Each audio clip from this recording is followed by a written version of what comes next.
আপনারা জানেন যে এই নির্বাচনে আমার এলাকায় একটা, যদিও আমি এলাকা থেকে নির্বাচন করেছি, কিন্তু সারা দেশের মানুষ সোশ্যাল মিডিয়ার মাধ্যমে যারা আমাকে চিনেন আমার জন্য দোয়া করেছেন।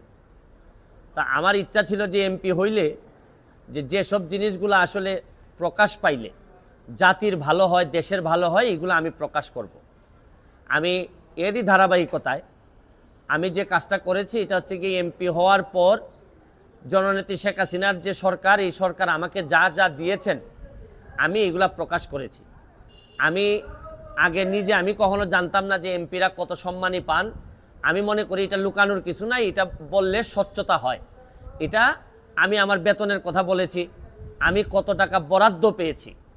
বরাদ্দ মানে হচ্ছে গিয়ে ওনারা বলছেন যে নগদ টাকা, আসলে বরাদ্দ তো এইটা চিন্তায় আসে কিভাবে যে এমপি নগদ টাকা পাবে। নগদ টাকার তো কোনো বিষয়ই না, আমরা তো ট্রাস্টি মাত্র, আমরা মানুষের সম্পদের ট্রাস্টি, আমাদেরকে মাধ্যমে বন্টন করা হবে। আমরা এই সম্পদের কোনো মালিকও না। ব্যাংকের যেভাবে ব্যাংক কর্মকর্তা যেভাবে আমার টাকা জমা নেন আবার আমার টাকা ফেরত দেন, কিন্তু ওনার হাত দিয়েই যায়, কিন্তু এই টাকার মালিক তো উনি না, উনি হচ্ছেন গিয়ে ট্রাস্টি। একই রকম আমি এমপি হিসাবে আমি ট্রাস্টি মনে করি। আর স্বচ্ছতার বিষয়ে আমি বলছি যে এত এত টাকা পেয়েছি।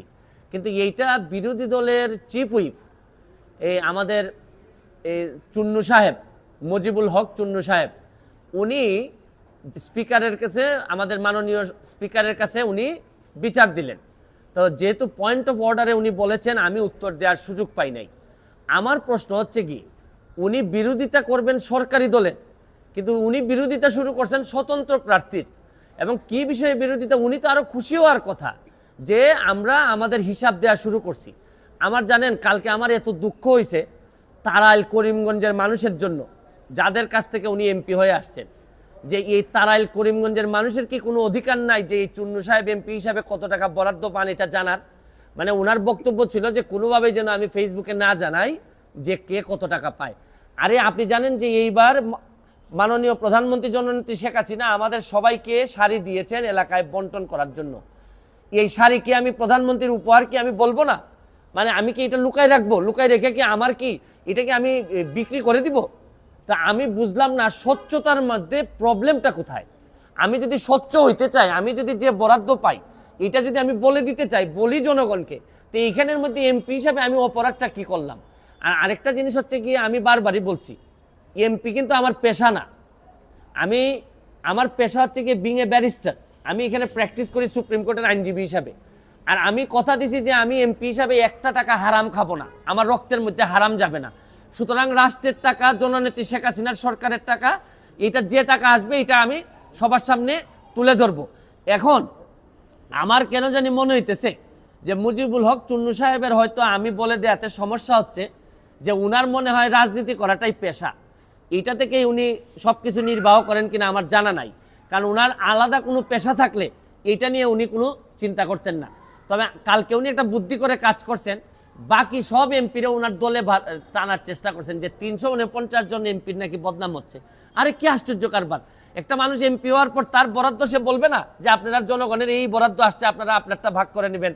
এটার বলার মধ্যে শুনেন, এই মুজিবুল হক চুন্নু সাহেব সম্ভবত এই প্রথম বঙ্গবন্ধুর একজন আদর্শের সৈনিকের মুখোমুখি হয়েছেন।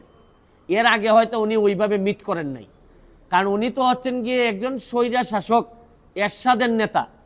স্বৈরা শাসক এরশাদ, যিনি সারা জীবন এরকম জোর জবরদস্তি আর টাকা বানানো ছাড়া তার নেতাকর্মীদের খুব বেশি কিছু শিখাই যান নাই, সবার না, অল্প কিছু নেতাদেরকে, যারা অনেক টাকার মালিক হয়েছেন এরশাদের আমলে। উনি তো এরশাদের স্বৈর শাসক এরশাদের একজন নেতা হয়ে উনি বঙ্গবন্ধুর আদর্শের সৈনিকের, প্রকৃত আদর্শের সৈনিকের মুখোমুখি এই প্রথম সংসদে হয়েছেন মনে হয়। এর আগে হয়তো তীব্রভাবে কারো মুখোমুখি হন নাই, এই জন্যে উনার এত গাত্রদাহ। আর এত গাত্রদাহ কিসের? আরে ভাই আমার টাকা এটা। আর আরেকটা বিষয়, আমি যে আমার এলাকায় বলছি যে আমি 29 কোটি টাকা পাইছি বরাদ্দ, আমি কি কোনো কথা মিথ্যা বলছি? মিথ্যা বললে উনি আমার বিরুদ্ধে ব্যবস্থা নিক। আমি বলতে পারবো না, মানে আমি বরাদ্দ পাইছি এটা আমি বলতে পারবো না আমার এলাকায়, মানে কি আমি কি চুরি করতে চাই?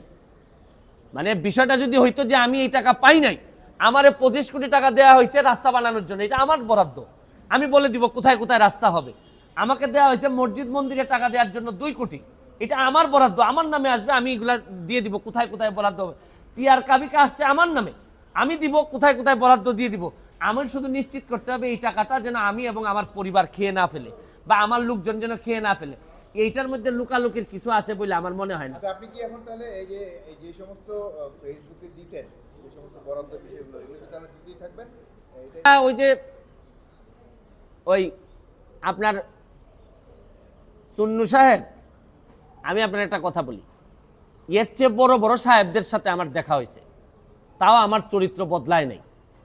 আমি আমার যে কাজ বিশ্বাস করে করি, স্বচ্ছতার সাথে করার চেষ্টা করি, যতদিন করব ততদিন এমপি থাকবো। এটা কি আমার বাপের পোস্ট নাকি যে সারা জীবন থাকা লাগবে এখানে?